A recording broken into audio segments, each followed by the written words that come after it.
this paper. So it's a bit dense, but maybe we can still do discussion of some kind. Yeah. So distillation of guided diffusion models. I guess like all the words are not something new for most people here. There is also oh oh oh yeah. So for sure, yeah. So so so diffusion is just like a pretty recent method. Actually, not so recent if you think about normalizing flows and uh, MCMC and all that before that. Kind of just directly leads to diffusion, especially normalizing flows. But so the main idea with diffusion is you have some you have some pure noise, and then you do some kind of noising step on it. The most common one is you just add Gaussian noise in it, and then you train a unit to recover that Gaussian noise. This is like a very high level introduction with uh, kind of what diffusion models in general do. Uh, so this is also like a fully diffusion, a fully con diffusion model and all that. A lot of variations right now, but the main idea is just if you can try to denoise images in such a way, and turns out that if you try to do this with pure noise, and you can actually generate pretty nice images. So you have like an image, you add some noise to it, then the diffusion model denoises it, and you end up generating pretty nice images. Uh, uh yeah, it's also pretty uh, pretty much related to the kind of stuff the motivation behind GANs, which is can we turn pure noise into some new image. So I was just seeing the authors of this. There's of course Jonathan, who is the first author of DDPMs. But what I like to do, I guess, is and feel free to tell me if you want to do it any way different. But I like to go through images first, and I guess maybe you can go through this image then. So so what this says is distilled stable diffusion samples generated by our method. So distilled stable diffusion is not something new. There was, I guess, already this paper that was about progressive distillation or fast. Yeah, there was this paper which is also by the same authors, and that already distilled stable diffusion. So I guess this is not something new, distilled stable diffusion. But then they say generated by our method. Okay, so these are the ones, and they have some two-stage distillation approach. And oh yeah, yeah. So and I guess this could be the main contribution, which they say only 1 to 4 denoising steps on various tasks. Yeah. So if we see the images, and these are compared to standard classifier free diffusion guidance, we reduce the total number of sampling steps by 20x. Okay. So these images actually look pretty good to me. Just seems like something out of classifier free diffusion guidance, but they do this with just 1 to 4 denoising steps, which I guess is really interesting because normal diffusion models take at least stable diffusion was 500 and something steps, 500 and something denoising steps, and other models are getting larger and larger. So, so I guess that's a nice thing to reduce the number of denoising steps. Probably also reduces the complexity. Okay, but I guess that's the first image we have over here. And probably a nice next step for the discussion would be reading over the abstract together. Uh, yeah, maybe let's go over the abstract together. And oh, first off, I don't like this formatting. I don't know if you agree with me, but if you have a 3/4 page image, you should never have to text over here. Okay, okay, that's just me being picky. I guess the reviewers did tell them this in CVPR, probably. Wait. Okay. So they say classifier-free guided diffusion models have recently been shown to be highly effective at high-resolution image generation. Yeah, that seems about right. And they have been used in large-scale diffusion. However, large-scale diffusion pose an approach to distilling classifier-free guided diffusion models that are fast to sample from. So I guess this is their main contribution, fast sampling methods. And then they say, given a pre-trained classifier-free guided model, we learn a single model to match the outputs of the combined conditional and unconditional model, and that requires fewer sampling steps. And apparently, they work on this for the pixel space. And do they? Oh, yeah. They also have Lion, which would, I guess, be on the latent space. But do this? Yeah. They also say that they are able to make it work for latent space as well. Interesting. That that sounds nice. And I guess this also makes sense because um, this is just, I guess, like all of this is just describing what distillation means, which is rather common. So nothing new over there, but it will be interesting to see how they do this for diffusion. Yeah.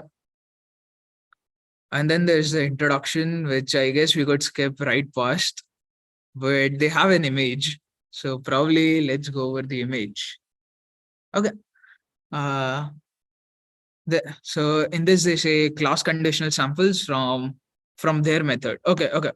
So I guess this is from their method. So probably we should take a look at this later because we haven't really gotten to seeing what they propose. We just know that this is some kind of diffusion.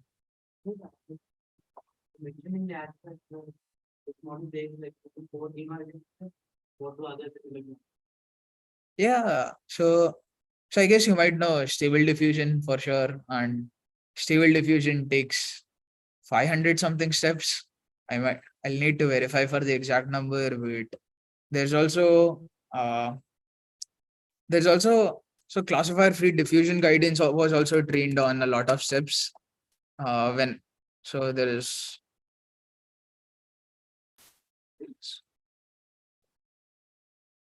Yeah. So this model also also got SOTA on a various number of tasks and was supposed to be one of the top models. And this was also trained on, I guess, 1,000 steps. They had a variant of this trained on 1,000 steps. So that so yeah, they bring that down to 2 to 4 denoising steps.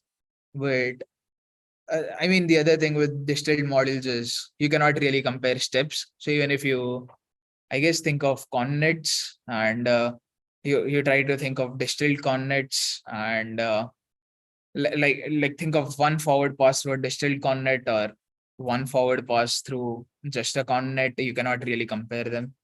So I guess the exact number doesn't make a lot of sense, but it being so low does make some sense. Uh, oh yeah.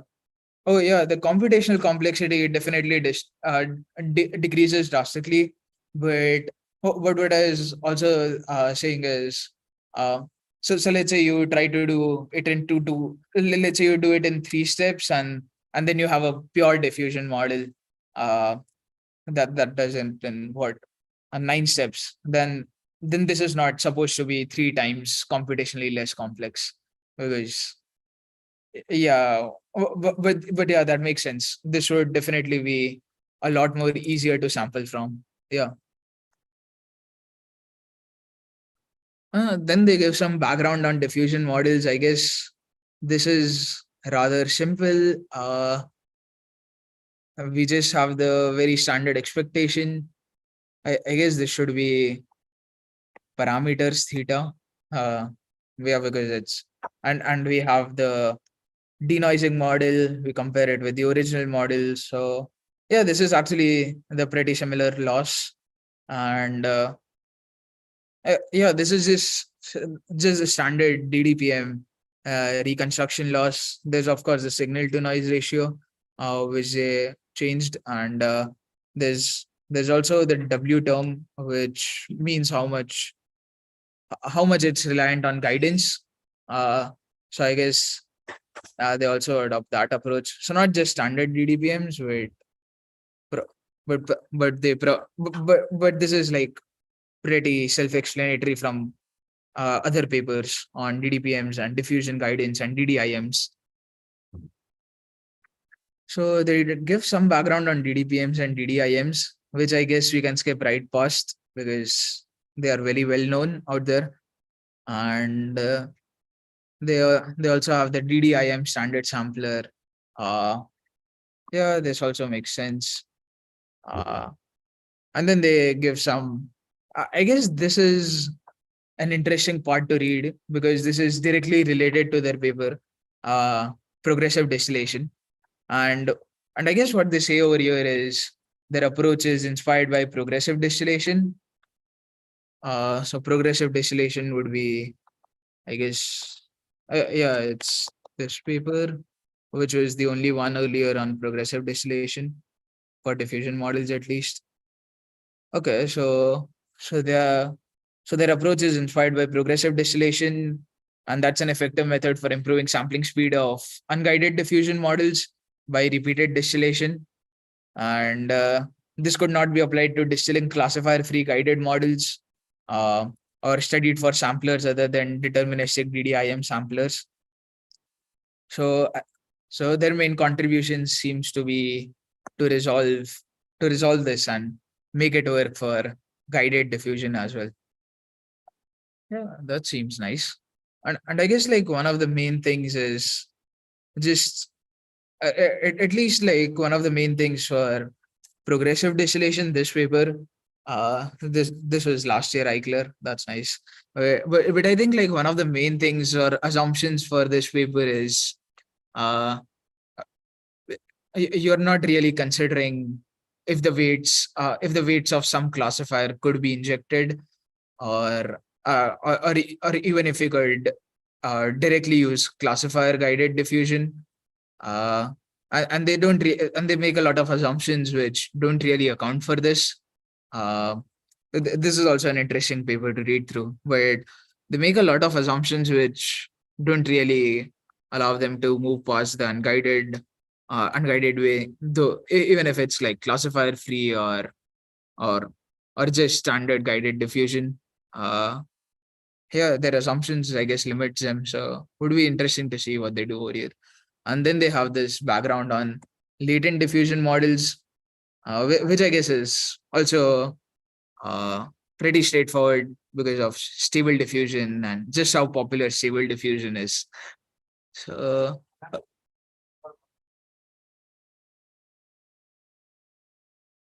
yeah, so at least over here, what they mean by progressive distillation is, um, is your so what they do in this paper,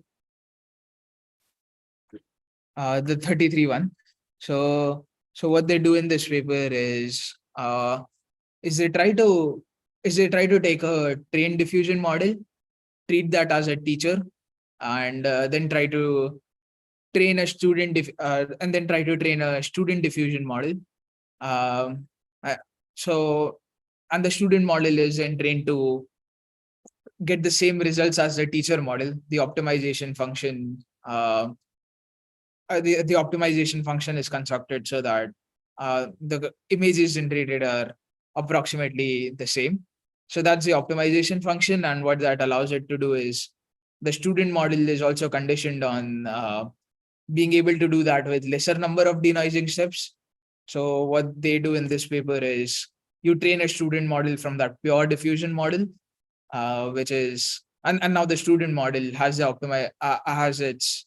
um, has its objective as to get the same results but in lesser number of steps, and that seems to work out really well because yeah, just because it's rather easy to do this, and it has also worked really well for connets earlier.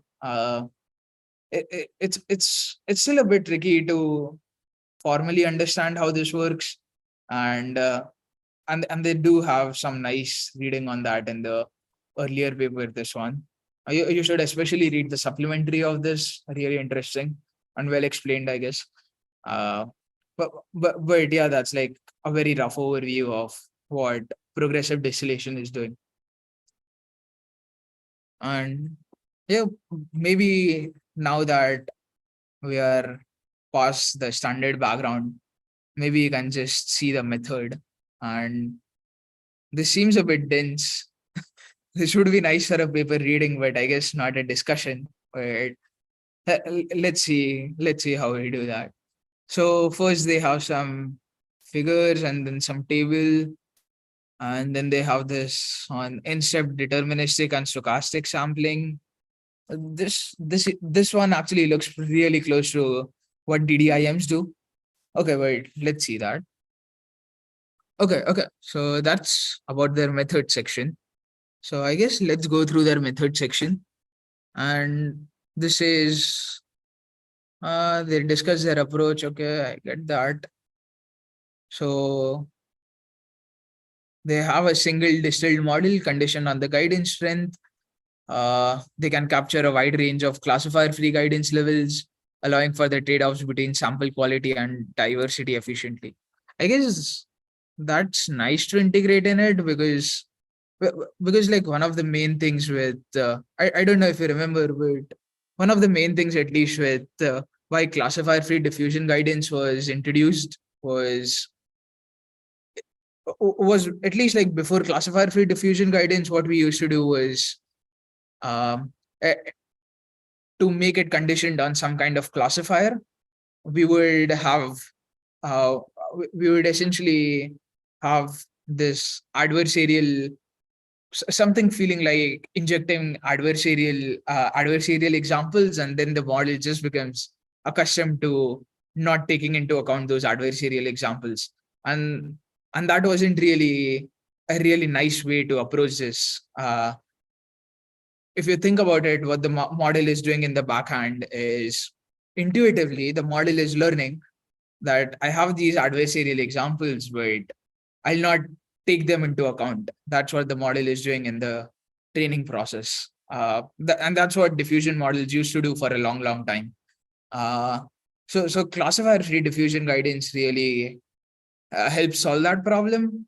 Uh, but, but there's also the trade-off of sample quality and diversity because yeah, because if you just optimize for sample quality, you lose the ability to generate the kind of images pure diffusion models used to generate. That is, from pure noise, you can get literally anything at all. You have no control of what the diffusion generates. So you get the diversity aspect really well, actually, in those cases. Yeah, no need to.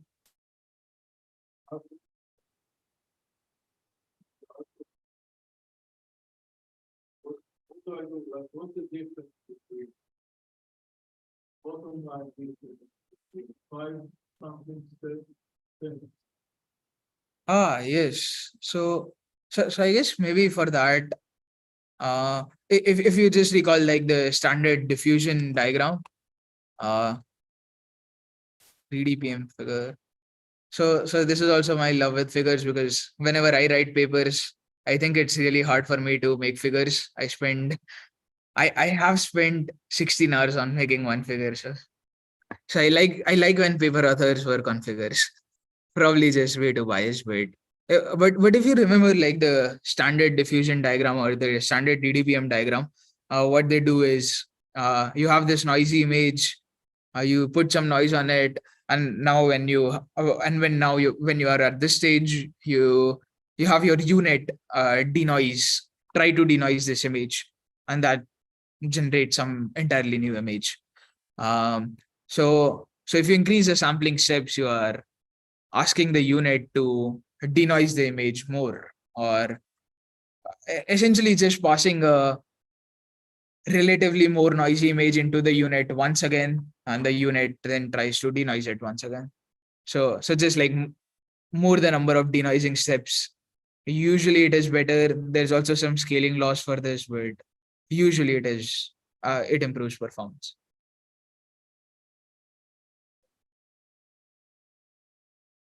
So then in their method, they say they have this whole text on stage one distillation, which I don't feel.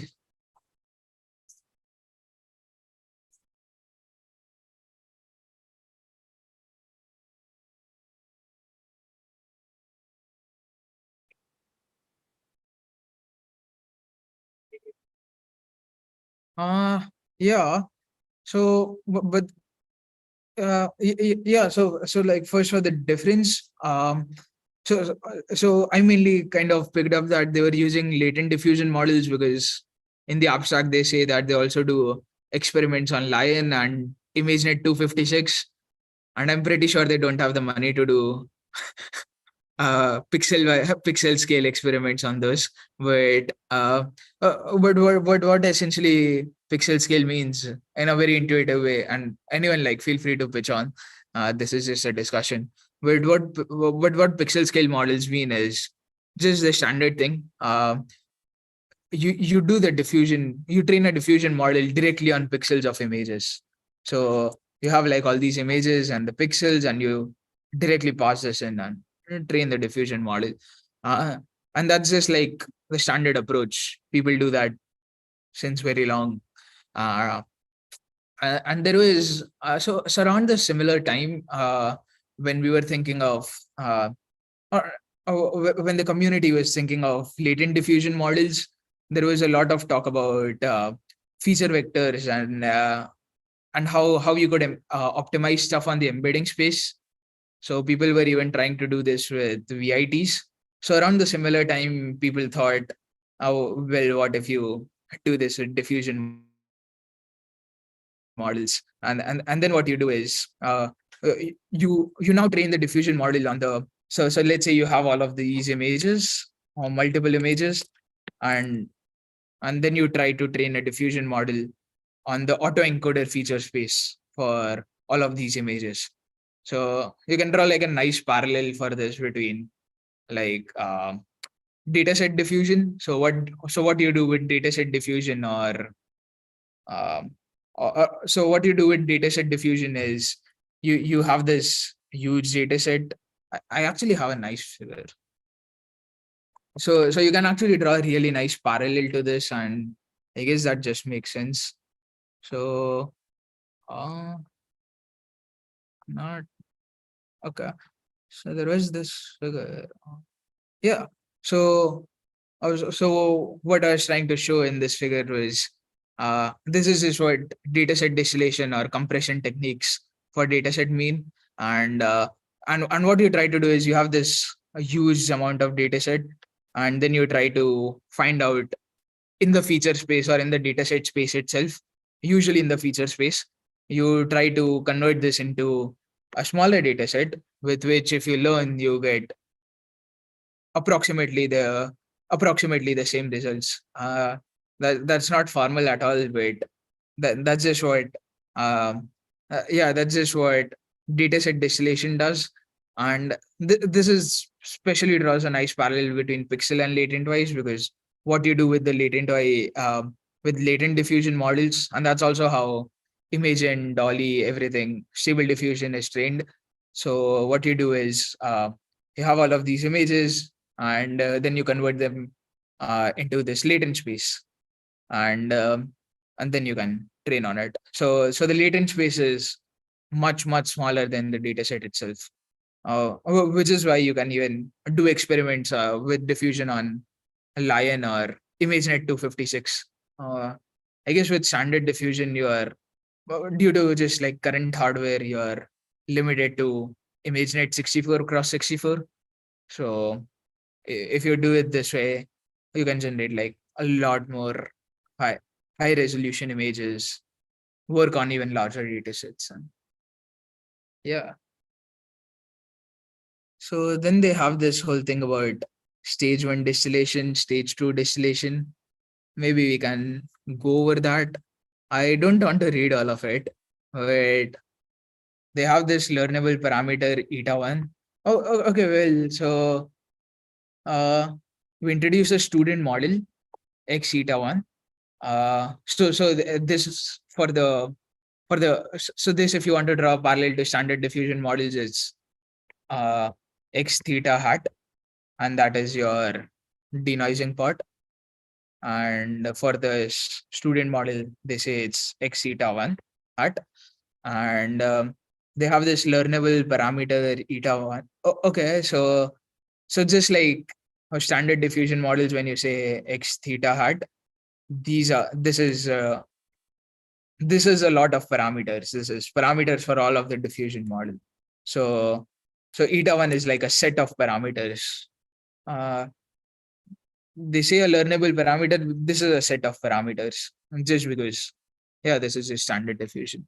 So okay, so now we have this model that's our student model.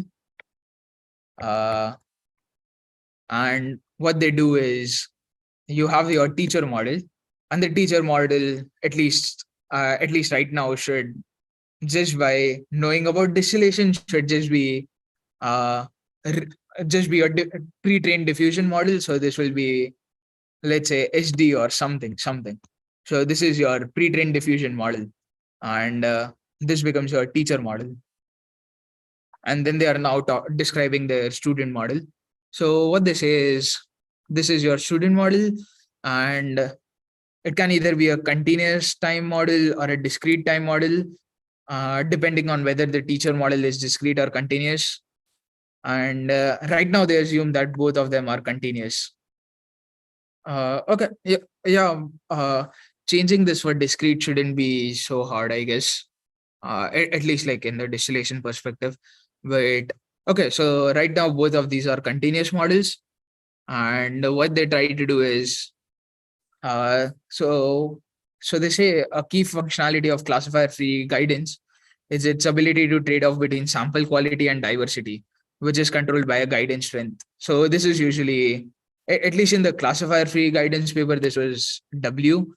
Uh, and so this is telling us how much guidance we want. And then they just explain that W is valuable. Yeah, it's valuable. And thus we would want our distilled model to maintain this property. Okay, so all of this paragraph can be dumbed down to W is a hyperparameter. That's simple explanation of all of this. Okay, I get it. Uh, oh, but you can give it a range of guidance strengths. Oh, okay. So then you have a range of it, and then you would sample across this range. Okay, yeah, that makes sense. So it's still a hyperparameter, and then they say you optimize a student model using the following objective. I think like one part I'm still a bit fuzzy on is, what do you start the student model with? Because at least like connets, because at least like distilling connets, it's very important on what you start the student model with. And I'm just seeing if they also have an algorithm that's in the supplementary. Let's probably take a look at that. That should be easier to understand. And before, I guess, going to the next part, it's also might be nice to also take a look at what the student model is starting off with. So do they have the supplementary in the archive version? I mean, I'm on the archive version as well, but I guess one. Oh, yeah, they do. So then they say algorithm 1.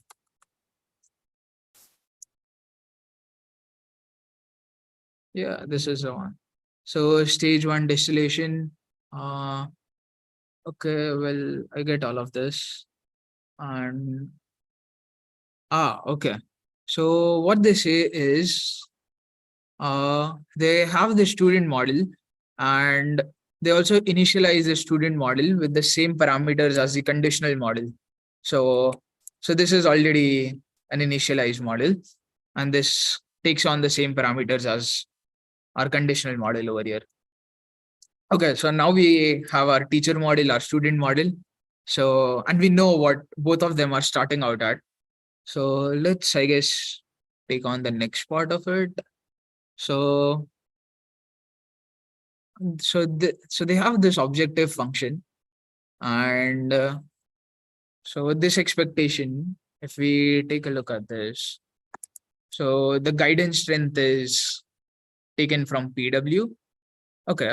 So PW is just a uniform between Wmin and Wmax, which was the set of guidance strengths we want. The time step is sampled from 0 to is uniformly sampled from 0 to 1. Okay. And X is sampled from a data distribution, or more accurately, what we think is our data distribution. And what they say is uh, what they say is you have the X eta 1. This is the student model you are trying to learn. And then you have the X theta. So this is the pre-trained conditional model you have. And what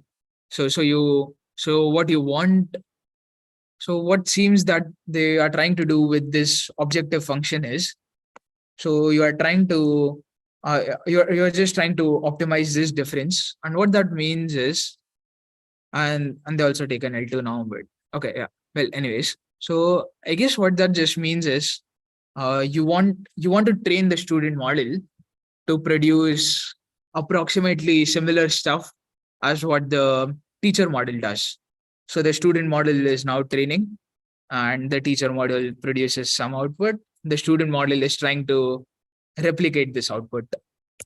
So the objective function, at least for the student model, is it needs to try and replicate this output. Okay, that seems nice. And note that here our distilled model is also conditioned on the context C text prompt, which is dropped for simplicity.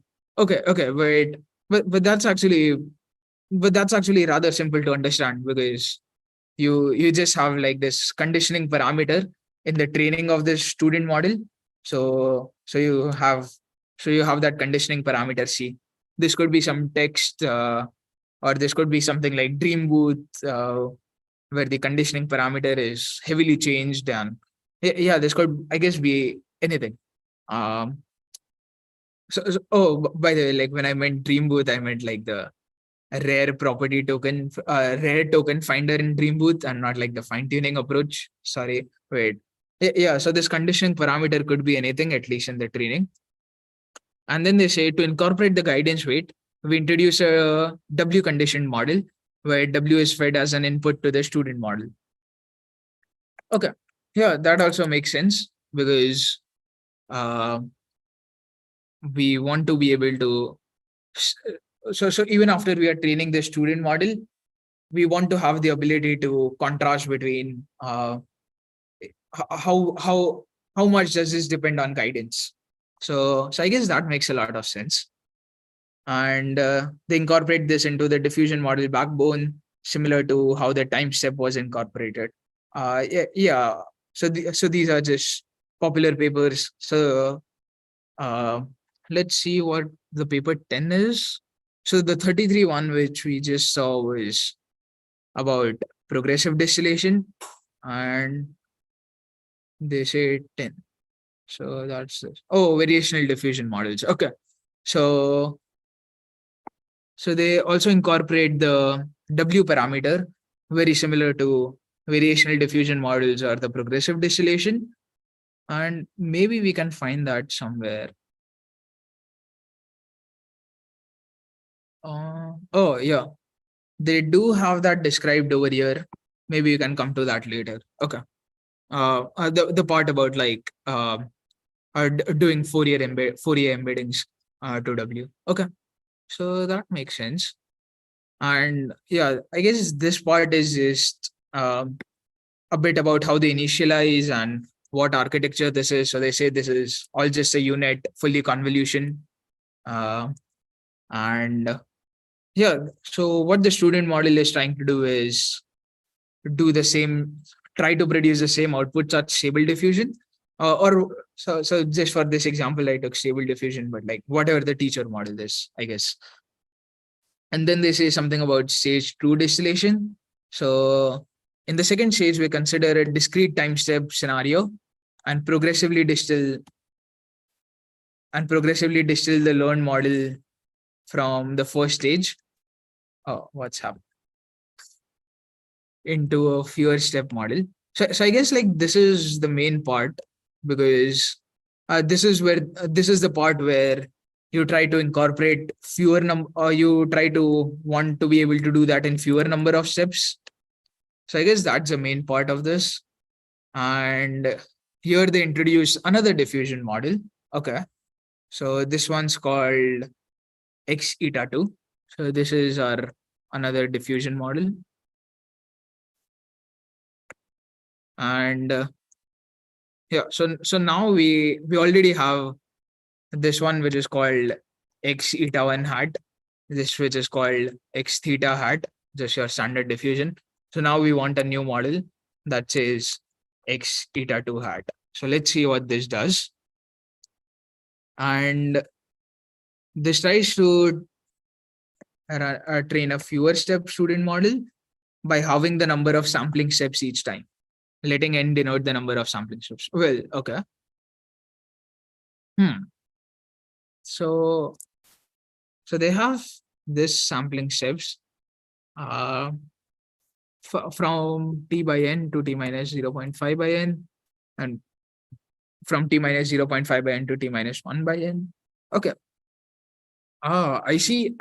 I think this makes it really interesting, and the parallel to DDIM is also very yeah, it's also very apparent right now.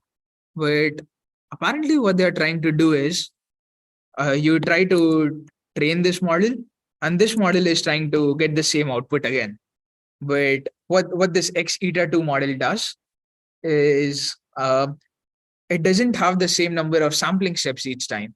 So you do this training step once, and let's say this is the number of sampling steps. And then you do the training step again, but you do it with what do they say here? T minus 0.5 by n. So you do it with t minus 0.5 by n sampling steps. And then you keep on reducing this. And the objective function still remains the same. That is, you want to be able to generate the same outputs as the ones we generated earlier. So I guess that's that. So I guess that makes X eta 2 learn. So the objective of X eta 2 now is to generate the same images, but in lesser number of sampling steps. And I guess that's the main step. So what they say is, so once we do this for a single run, which is probably, I guess, getting down to a single step, what you then try to do is use the n-step student model as the new teacher, repeat the same process, and distill the teacher model into an n by 2 step student model. Okay. So I think what they are trying to do is, once you have this X eta 2 model, so X eta 2 model can now do it with t by 2 step number of steps. So then this becomes a new teacher model.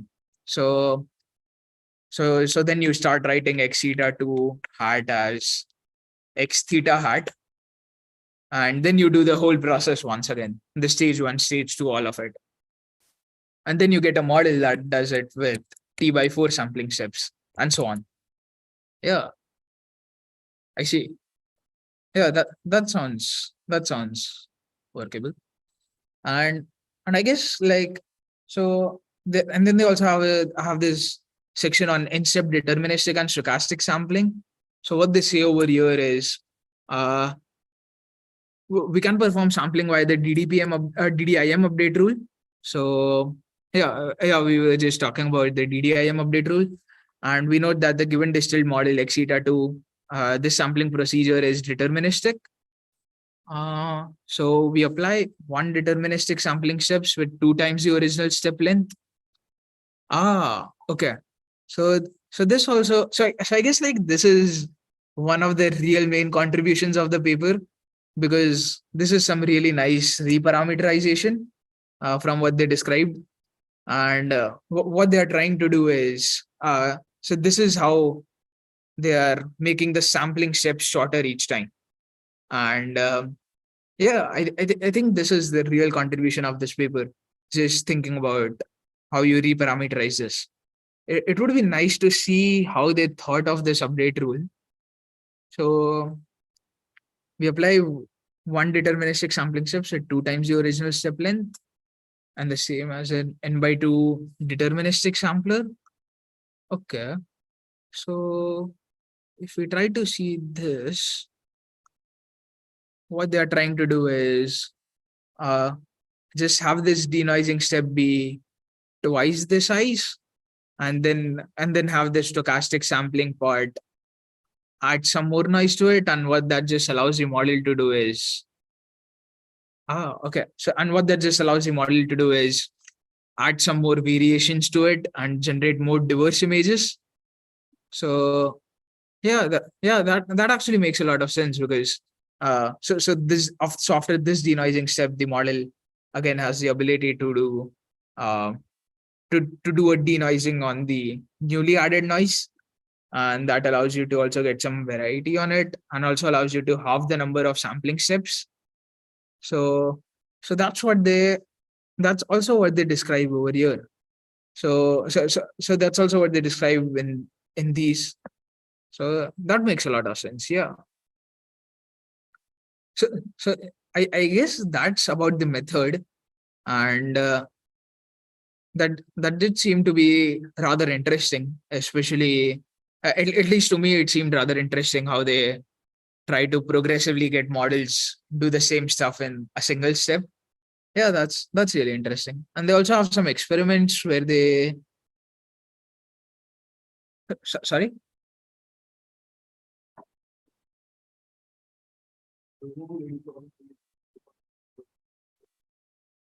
Yeah, so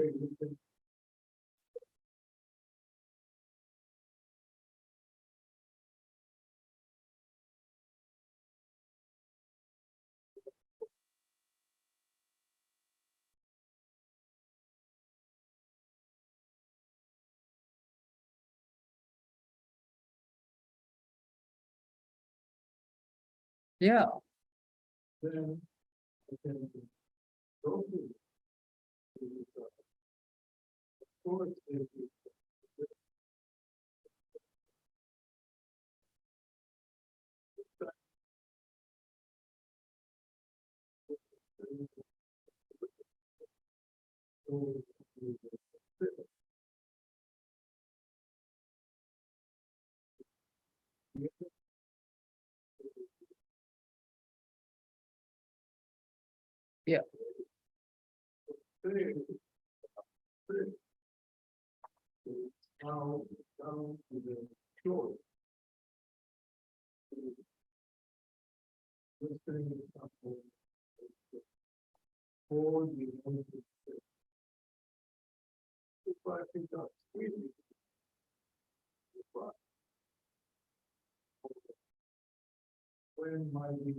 yeah, yeah. So so I do agree with that, and there might also be some other really nice update rules out there. But like one of the things I was just thinking is, so first time when I saw this update rule, so one of the things that I thought of was I was actually reminded of the DDIM, uh, the DDIM update rule. So if we just see this, so DDIMs actually had a really similar update rule, and and that makes and to me it sounded like a nice update over it. And once they explain once they show these update rules, it's also a bit like thinking you're applying DDIMs for you're trying to do DDIM stuff for like training one of the student models. So so at least to me that motivation was uh, at least to me that motivation was pretty solid. Yeah. But I completely agree. There could be like some really nice other update.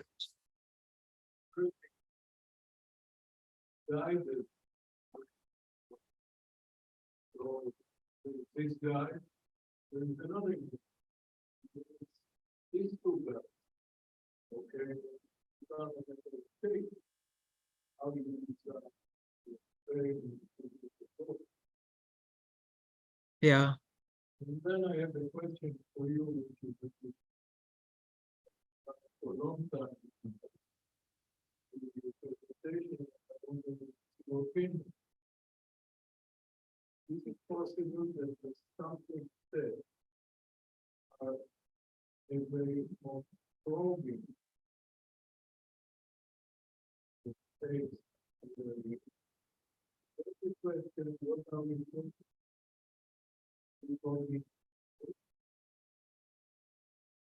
Yeah.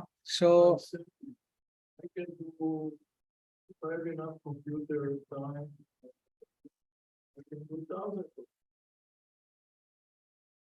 so there's also yeah, I do agree with that. But there's also this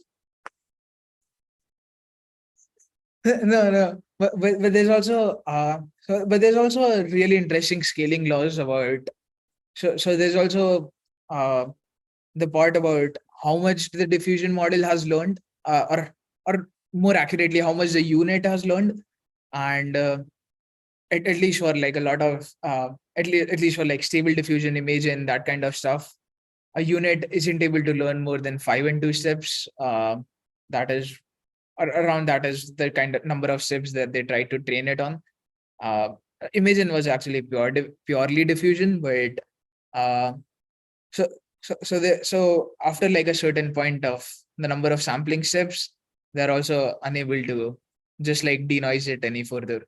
So but yeah, I do agree that it might make sense to also see how much do these sampling steps or what each of these sampling steps affects. I don't think I've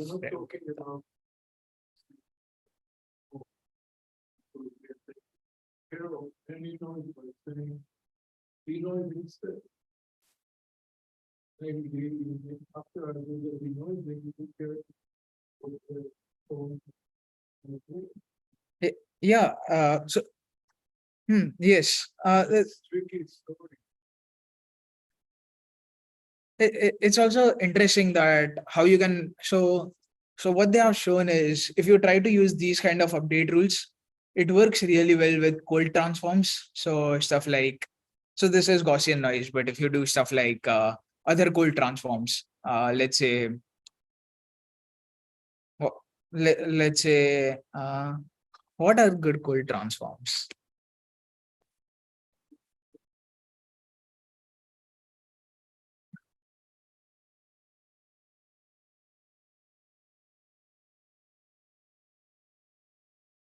Yeah, pretty much like a lot of the other cold transforms like degradation, blurring, masking. Yeah.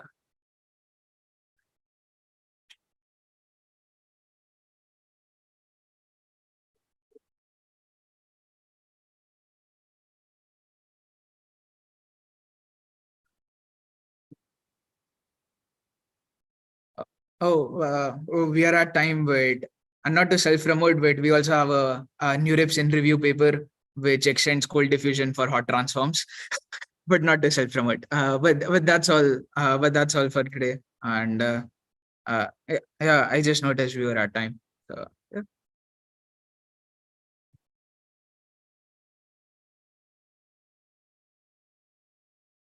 So yeah, that's all. See you later, and feel free to grab some pizza on your way out.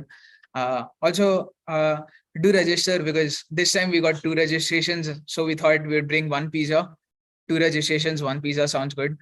So if more people had registered, we would have brought more pizzas for everyone.